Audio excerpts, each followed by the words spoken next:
So on the 27th of June I was at Magiscroft, so wanted his direct rail service class 68. However, my first catch of the day was 2CO6.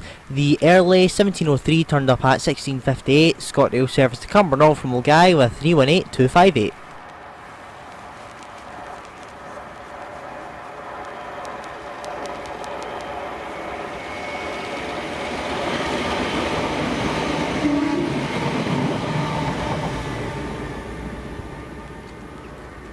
Then this was the return journey under 2F09, the 1724 ScotRail service to Dalmuir from Cumbernauld with 318258.